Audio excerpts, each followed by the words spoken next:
Thank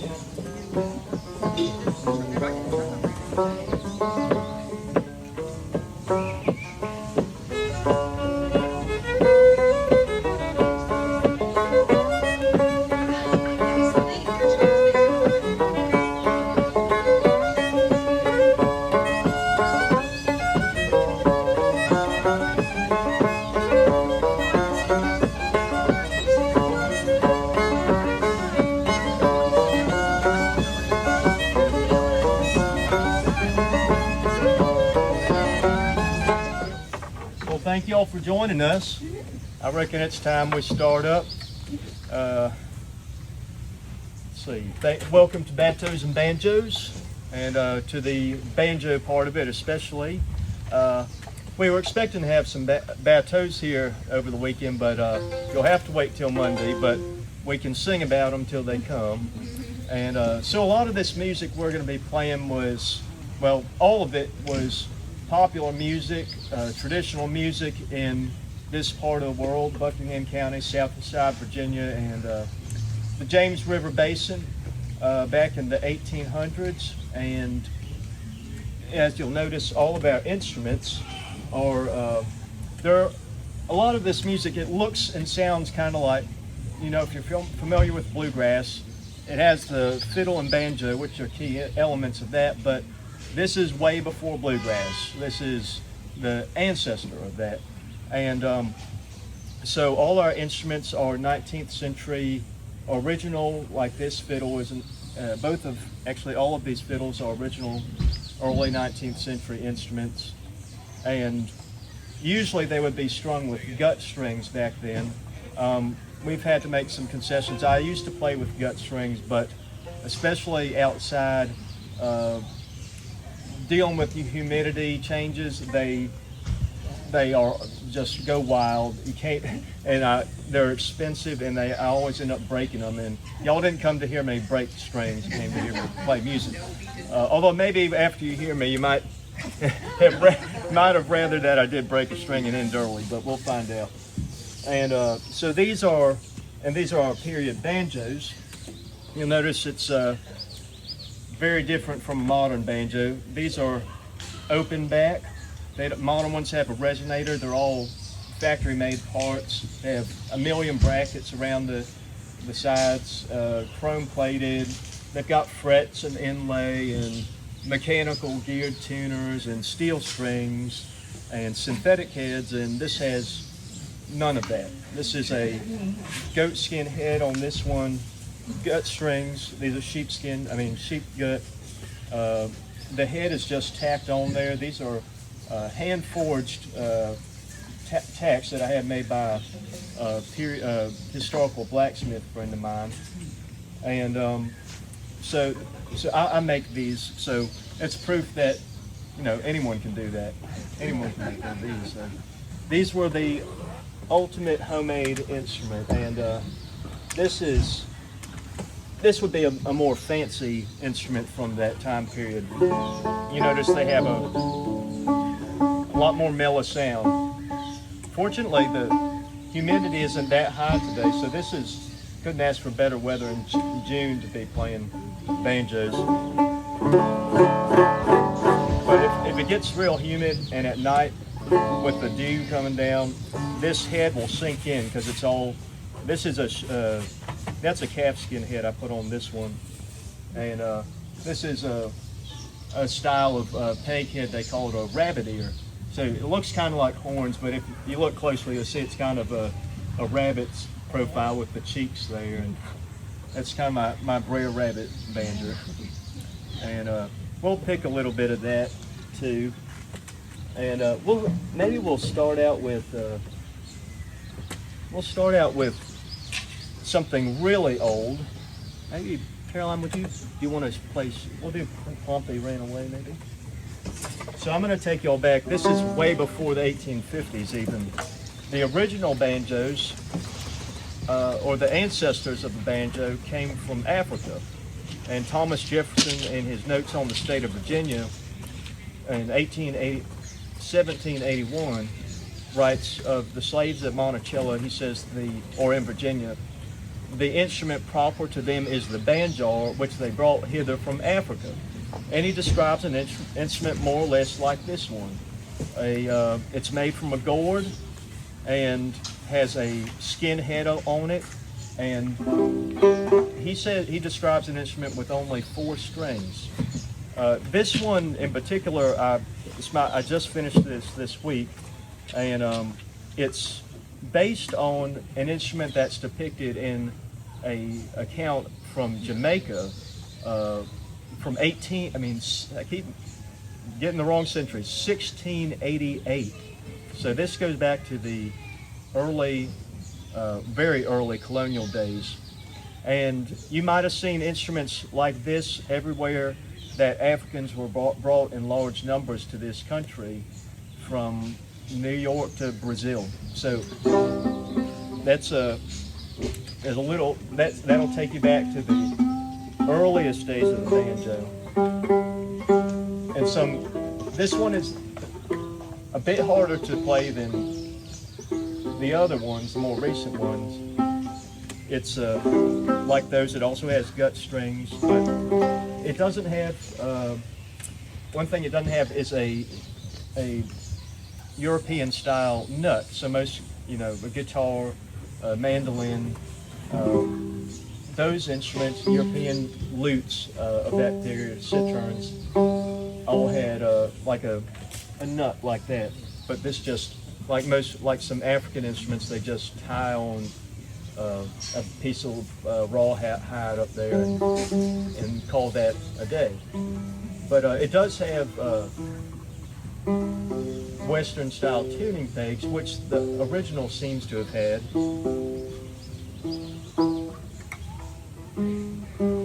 So that might have been an early adaptation of early European influence on that instrument. So we're going to start off with what is maybe the earliest banjo tune, and one of the earliest tunes recorded or documented to Virginia, or being from Virginia. It appears in the same year as Jefferson was writing, 1781, interestingly, in a Scottish collection of music called Aird's Airs. And the tune is called Pompey Ran Away. Pompey was a very common slave name. And the description of the tune, it says it's a Negro jig from Virginia, quote. So we'll play a little bit of that.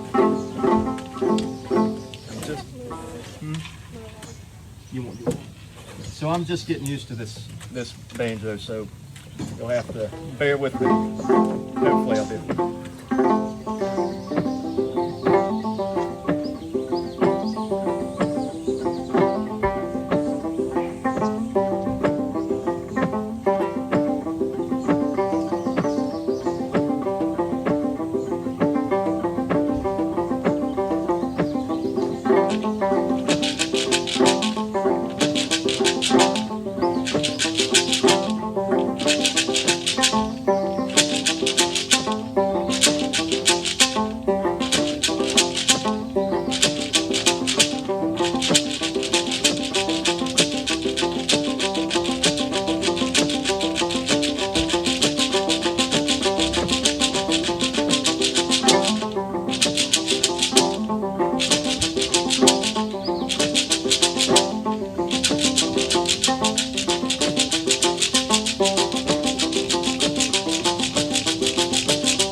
Ran Away, and we went into a old tune from Briggs' Banjo Instructor, which is the first published banjo method from 1855. That tune was called The Bones in the Barnyard, and probably is a good example of what the kind of basic a dance rhythm. It's a very simple tune, but something that would have been popular.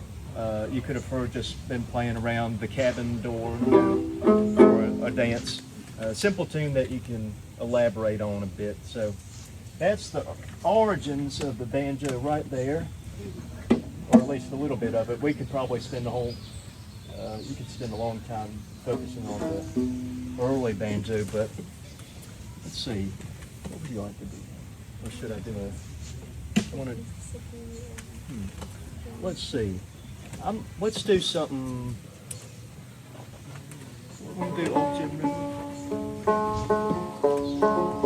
We'll start off with one of the great James River songs, or James River, or Old Jim. This song is called the Old Jim River, and that's the James for some if you don't know.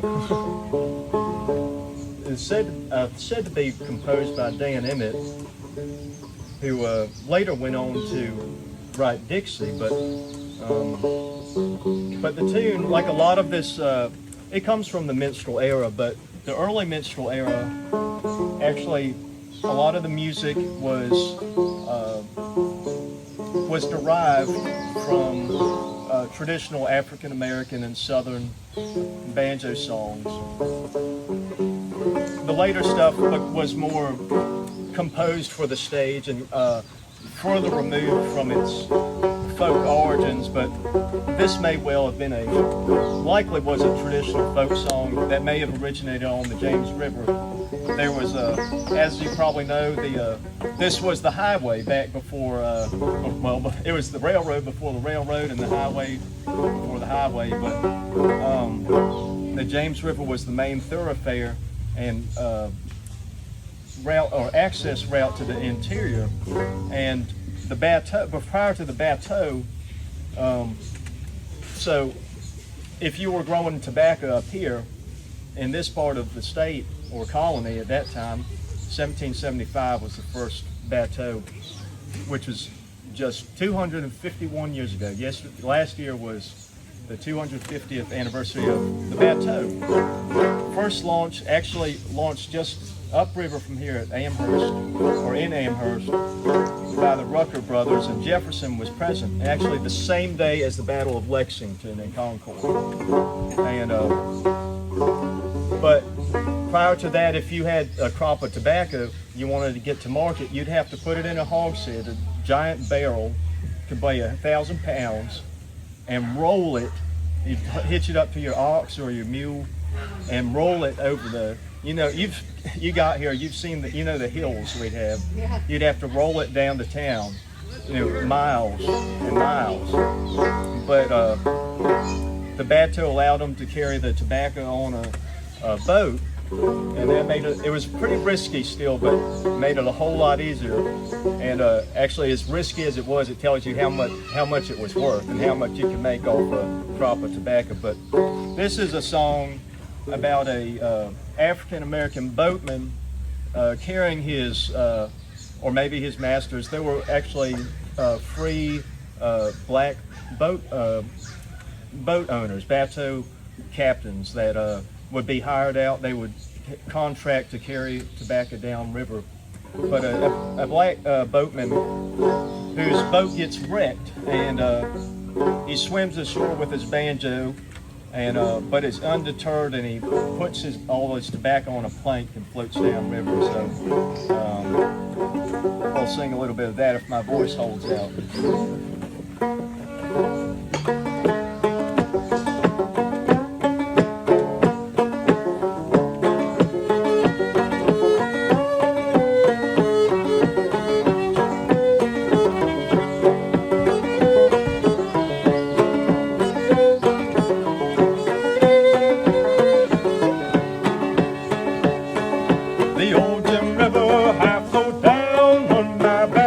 Upon the ground, long come down with the rushing day.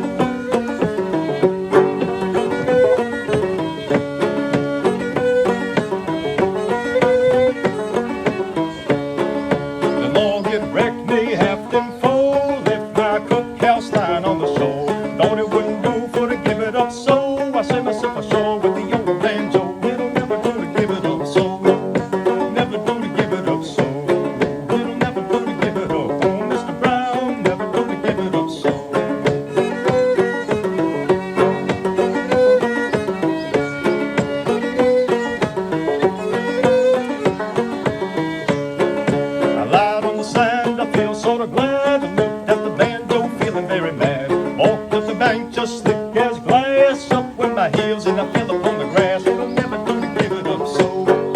Never do to give it up so. It'll never do to give it up. Oh, Mr. Brown, never do to give it up so.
Let's see. Well, we'll do a.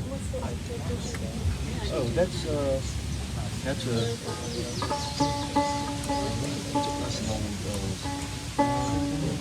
I'm not. I'm gonna do a. We'll do a little bit of fiddle music now. There's another popular song from the minstrel era called the Boatman's Dance. But before it was the Boatman's Dance, well, it actually appears in a collection of fiddle music from Buckingham County. And interestingly, although it's from Buckingham, the title of the tune is Ohio River.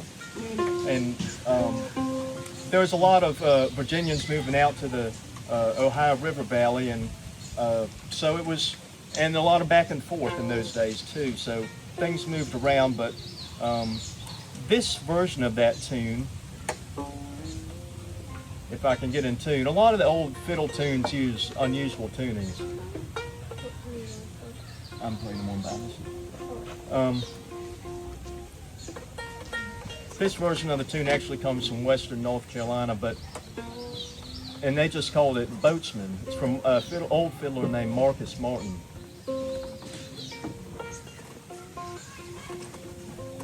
If I can get in tune soon.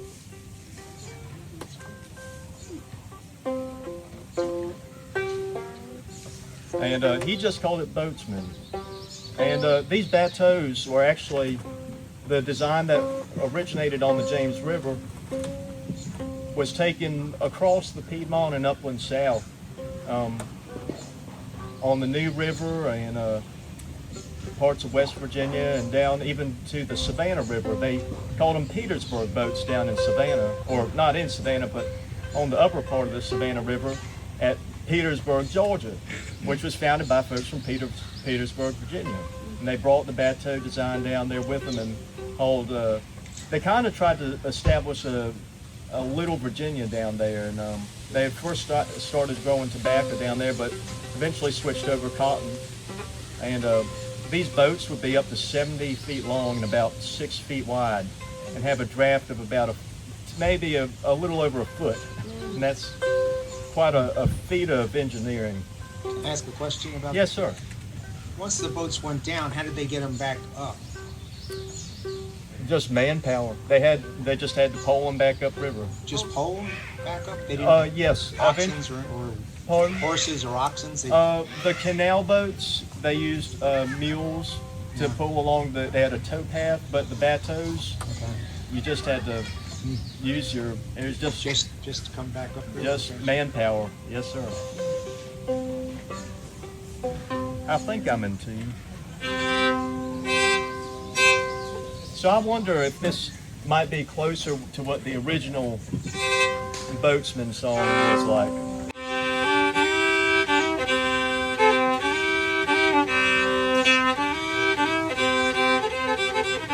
That's the right tuning.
Warmed up for us. All right. Let's say, what do we do now?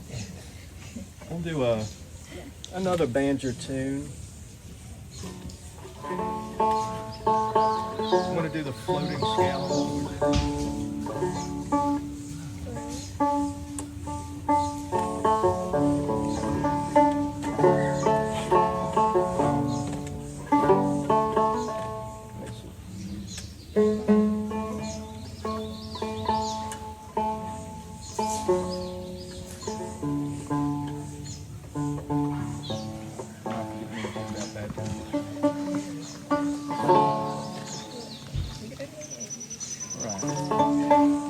Another old Virginia tune. Y'all probably know the former or the state song Emeritus, Carry Me Back to Old Virginny. Well, this tune is also called Carry Me Back to Old Virginny, and also known as the floating scow of Old Virginny.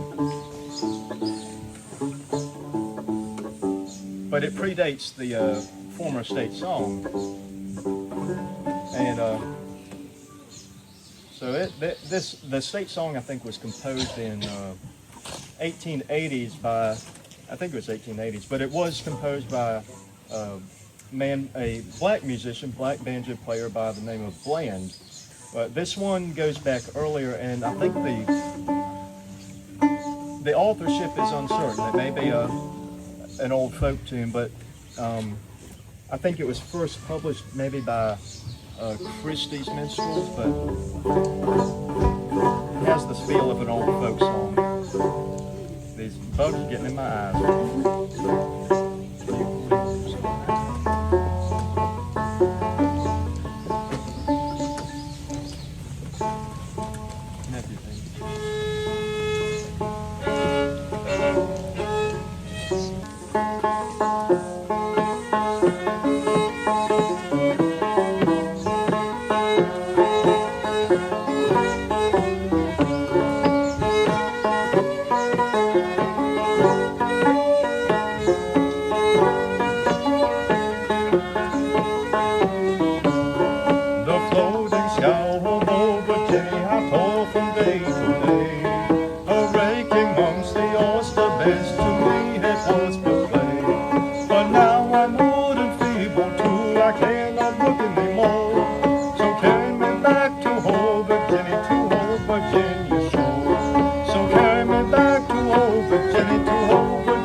do an old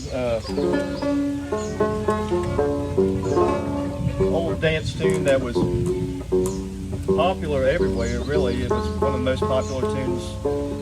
Even to this, is one of the has been and is one of the most popular fiddle tunes, called "Soldier's Joy." It comes originally from Scotland, and in fact, right across the river here, the Cabell, one of the Cabell homes was named Soldier's Joy, so undoubtedly was a favorite around here. It was said of Buckingham County in the 1850s, I believe it was account of a Methodist preacher. He said in every house he visited in Buckingham County, he found fiddles going and people dancing and Bibles laying dusty on the shelves. But they did have Bibles.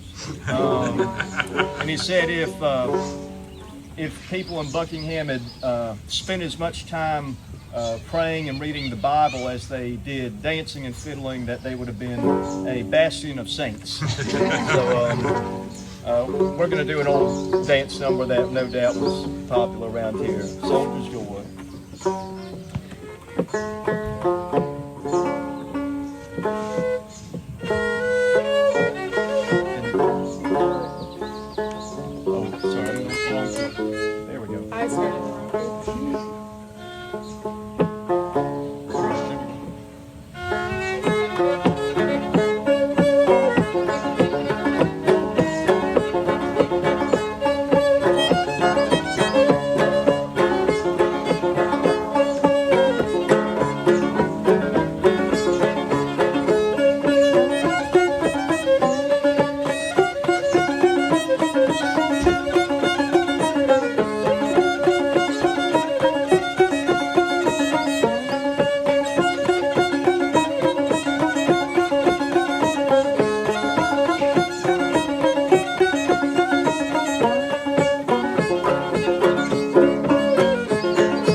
Somebody up here who, I don't know, maybe I should have asked y'all if anybody plays the bones out there.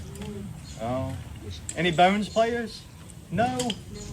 Well, in the old days, just about everybody could have played this probably, but if you really wanted to accompany, make that even more lively, you could play the bones. So these were, traditionally, these were made from shin bone of an ox, or you could use other animal bones, or different bones from the other animals, but also ebony wooden bones like these were very popular in the 19th century, but it was a very popular accompaniment for banjo and fiddle music, but especially early banjo music was the bones. You want to try a verse with this? Oh, you want to play a fiddle tune and I'll play accompany? Well, yeah, we'll try it. So maybe you can imagine this going on while I play banjo, but I haven't gotten to where I can play bones and banjo at the same time yet. Not yet. Let's go.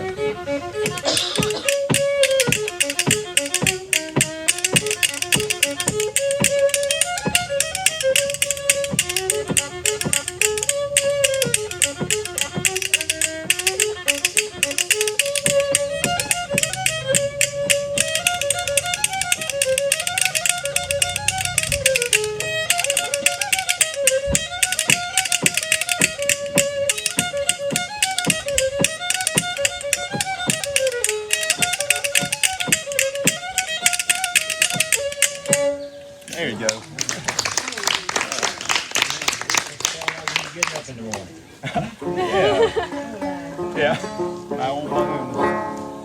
Well, now that we're playing bones, why don't we'll try something else? Any of y'all play this? Jawbone? Y'all know what that is? Jawbone. Yes, Y'all doing sir. an ass. Correct. Correct. And Caroline is a virtuoso. No. She's going to give you a solo on it. Let's not. All right, I'll help her out.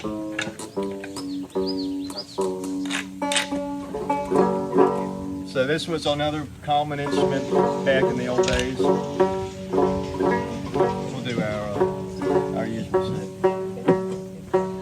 How's it?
Just a little taste of the jawbone for you.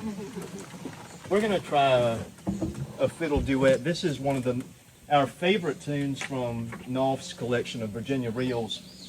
Knauff was a music teacher. He was born in Germany, but he settled in Farmville. It's the early 1800s. Let me get some notes. Good. And he ended up teaching at the Buckingham Female Collegiate Institute down in the other end of the county. And he's the one who compiled the Virginia reels from local fiddlers. And this was dance music that would have been familiar to everyone growing up here. And so he arranged it for piano to teach the young ladies at the Institute. And so the idea was these were familiar melodies, and so they would have a kind of a head start, to ease them into learning the instrument. And one of those tunes was called The Flying Indian.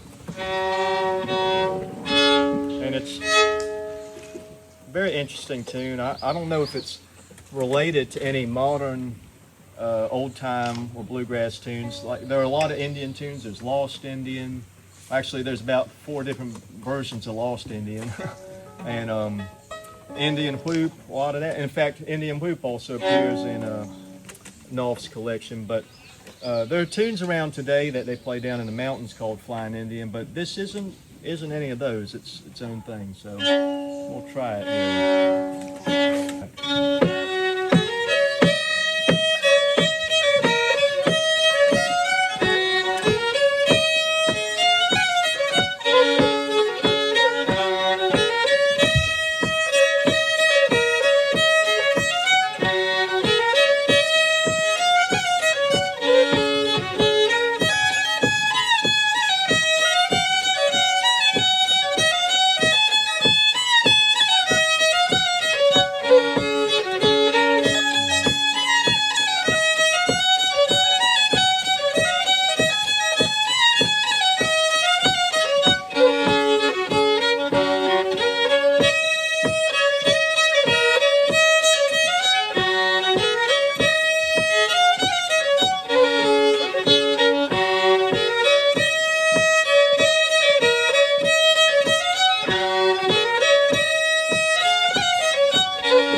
we'll skip that one then.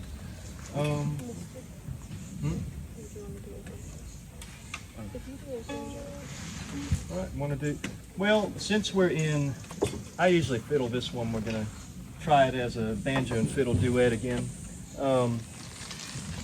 Since we're in doing more Knauff tunes and more Buckingham County related music, this one is close to home, and so this one is called Peter Francisco. It's another one from Knauff's Virginia Reels. And since it's the, well, I understand some of y'all are celebrating the 250th anniversary of American independence. I'd welcome y'all to celebrate the 75th anniversary, July 4th, 1851. We had a nice ceremony yesterday in honor of the 75th anniversary of American independence. And this might have been a tune they would have played at a celebration of that in Buckingham County on July 4th. There are accounts of, in fact, some accounts that mention Peter Francisco at veterans reunions of Rev War veterans in the early 1800s. And it's interesting, this time period, around 1850, interesting transitional period, because you still have a very few, but there were a few veterans around and veterans widows, a few more of those in the neighborhood, and elderly folks that would have been children at the time of the Revolution and old enough to have had a conscious memory of battles and Tarleton's raiders coming through. So that memory was very alive, very present of the founding generation. And at the same time, at events like this, at 4th of July barbecues or camp meetings, this would be you would have children there who would go on to fight in the war between the states. In 1851, many of the boys that fought in that war were born, they were teenagers or about 20 years old. So many of them you see in the records were born in 1844 or 43, 45. And so they would have been at events like this and remembered growing up around the generation that remembered the Revolution firsthand. We can try that. So this tune is called Peter Francisco, and he was the reason I say all that is he was maybe y'all know, some of y'all might have learned about him in school. I don't know if they taught me when I was growing up in school about Peter Francisco, but we certainly had books about him at home. They called him the Virginia Giant. He was actually born in the Azores Islands off the coast of Portugal, way off the coast, like about a couple thousand miles.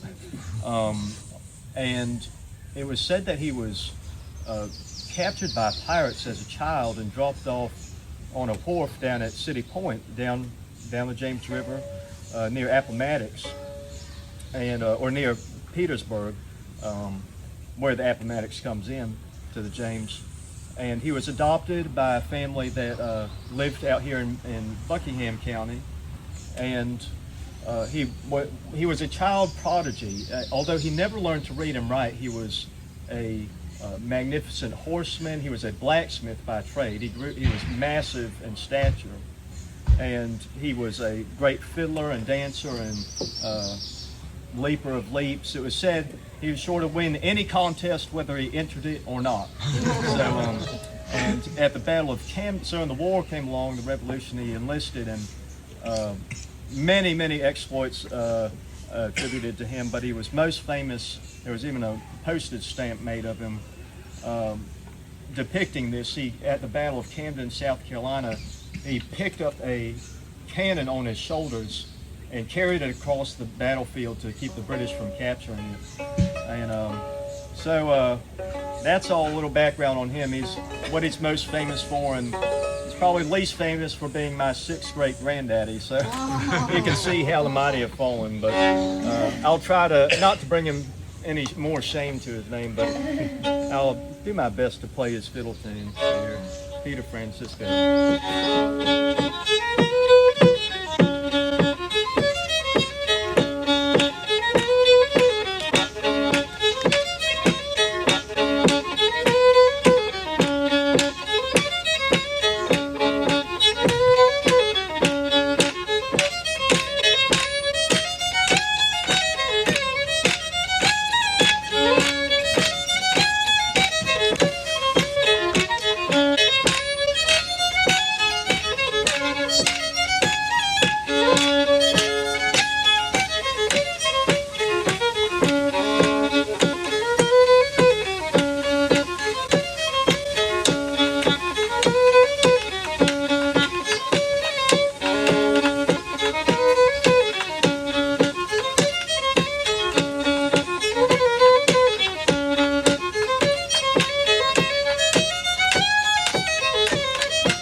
Last little tune was called the James River Reel. So let's do one more song, and then we'll do Gumtree Canoe.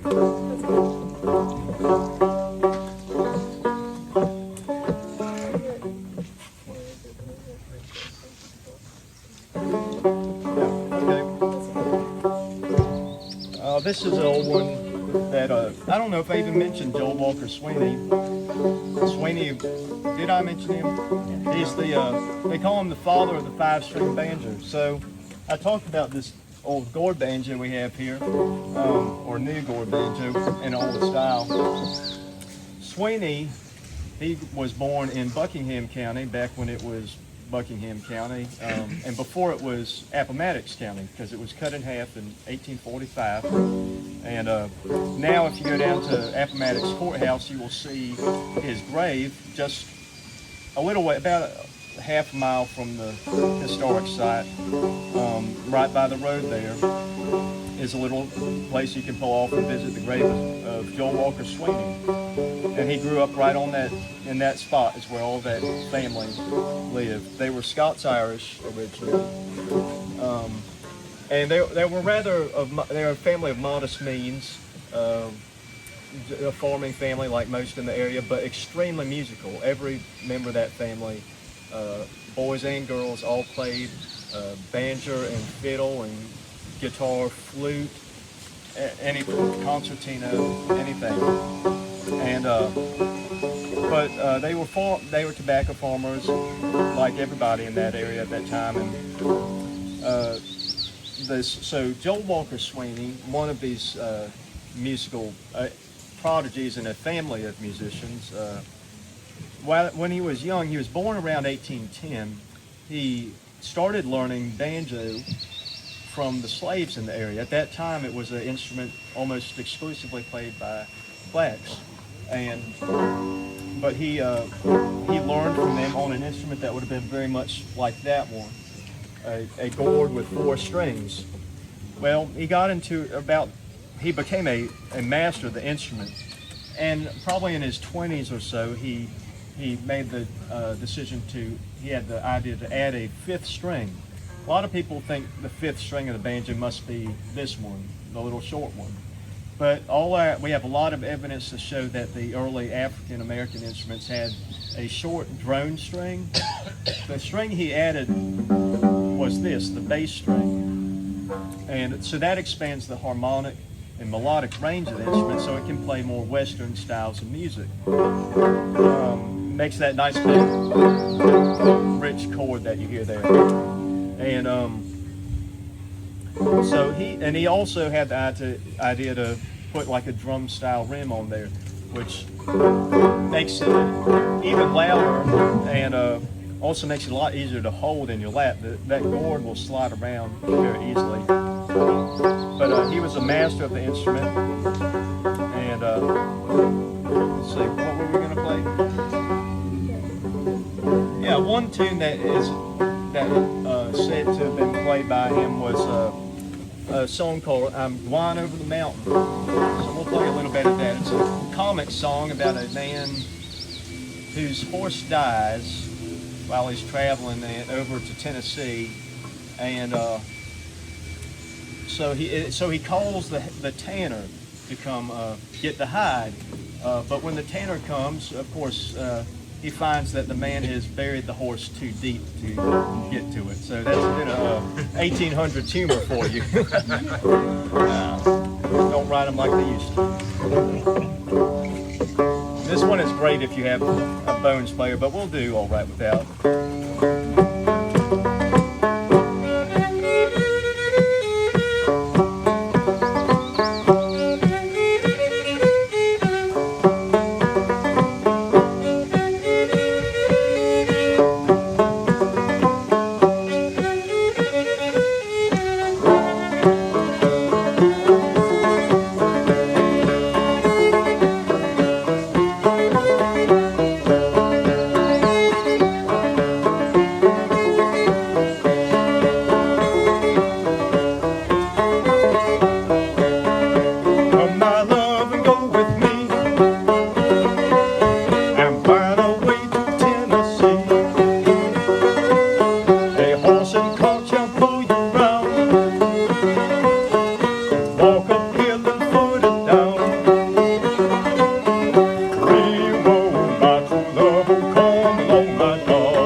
all unless you have any requests. Or maybe a request that we stop playing, but that'll cost them. There's an old story about a fiddle player that they paid him to play for a dance, and then they couldn't get him to quit playing. And he said, "You didn't ask how much it was for me to stop." So they had to pay him a bit more to get him to quit playing. But I won't do that to y'all. We'll be merciful. No, these fiddles are sounding kind of funny today. They're a little more shrill for some reason. We'll do a nice waltz called the Tree Canoe.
I don't know. I mean, it's What's the name of the song again? Tree Canoe. Some people call it the Tom Bigby Waltz, but it's then there's another tune that also is called Tom Bigby Waltz.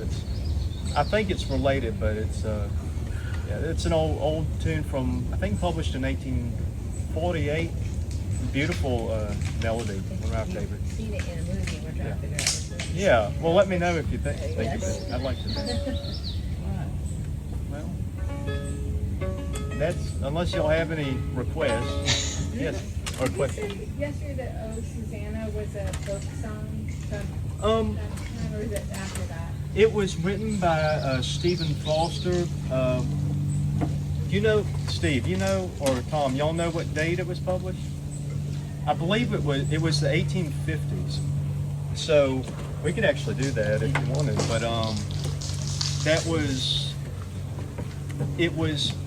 Some people say it was inspired by another earlier minstrel song called "The Rose of Alabama," which was published in the 1840s. It does have some similarities, but it was a composed popular song, but it kind of entered into the folk tradition. So it's a lot of this stuff. It's interesting in this period. You have a lot of folk music that becomes popular, gets kind of arranged and modified to be pop music, the earliest pop music, and then it's propagated as in the popular form, and then it goes back into the folk tradition, and there's this kind of cycle going on, and it's really interesting to see how that plays out, because you'll end up with a bunch of different versions of the same tune, and some are like ancient ballads, and then others are pop songs that kind of borrow elements from the old ballad tradition and new things. So that's folk music for you. The idea of genres was not so well defined back then. If you wanted music, you had to be able to play it yourself or know somebody in the community that played it. So that people really, I think, had to appreciate it. You know, they must have appreciated it more when they could get it. And the musicians would be eager to learn as much as they could, and probably wouldn't be so hung up on this is my genre and I don't like, you know. I'm sure they had their opinions too, their tastes, but nowadays a lot of old traditional musicians, they would, you know, if they could read music, that would just be something that added to their ability to serve their community. Nowadays, in the old time world, people kind of look down on reading music. If you talk to the old fiddlers, you know, if they would, you know, that was something that they would respect, and that they'd take anything from any source they could get. So, because you know, the more variety, the better. They had to supply so many needs for their community. Many times, fiddlers and banjo players, when their communities mobilized for war, for example, especially during the war between the states, they would often put down the fiddle and pick up a fife. And many of them were, they would have been trained, would have learned how to play fife or drum with their local militia units as well earlier. So that's kind of my long digression, but since you ask about is it a folk song or not, but it does go back to this period. And what about Angeline the Baker? I know that's done. That's like a beginning song for people getting into old time. But are the lyrics they sing now, are those the original lyrics? I do. The tune does go back to the period. It's 1840s or 50s at least. That's one that I just haven't really played that often. But I mean, I've played it as an instrumental. Right. The modern instrumental version is a little different from the original. It's got one of those ones that got into the folk tradition, folk stream, and just kind of had its own life. And what about something like Golden Slippers? That was actually written by Mr. Bland in the 1880s, the same author of the old Virginia state song, Carry Me Back to Old Virginia.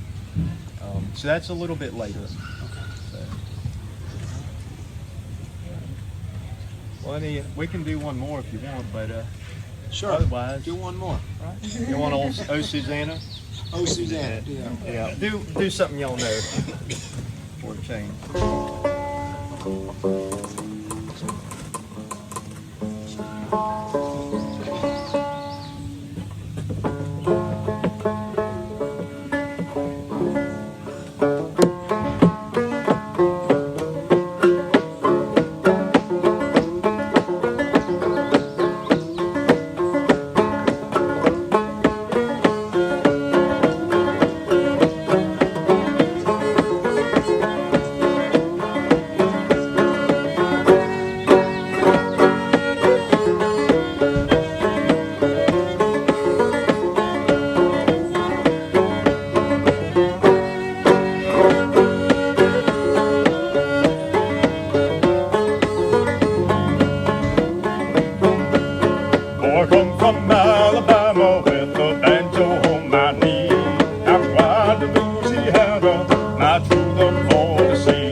don't you cry. Oh, Susanna, oh, don't you cry for me. For I come from Alabama with the banjo on my knee.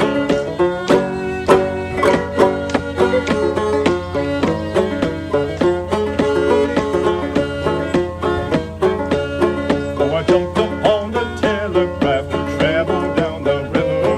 The electric fluid magnified and killed 500 chigger. The boat I buzzed, my horse run off, I really thought I'd die. I shut my eyes to hold my breath, Susanna, don't you cry.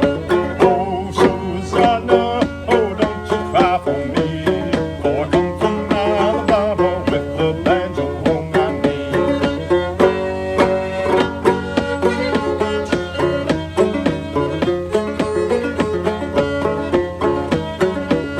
Oh, I had a dream the other night when everything was still.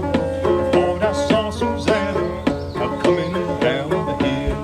The buckwheat cake was in her mouth, the tear was in her eye. Says I am coming from the south, Susanna, don't you cry. Oh, Susanna, oh, don't you cry for me. For I come from Alabama with the banjo on my knee.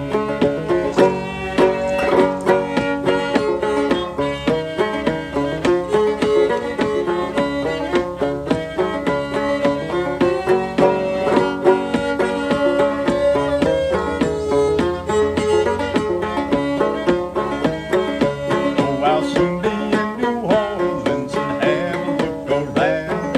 And when I find Susanna, I'll sail on the ground. And if I do not find her, this poor boy surely die. And when I'm dead and buried, Susanna, don't you cry. Oh, Susanna, oh, don't you cry for me.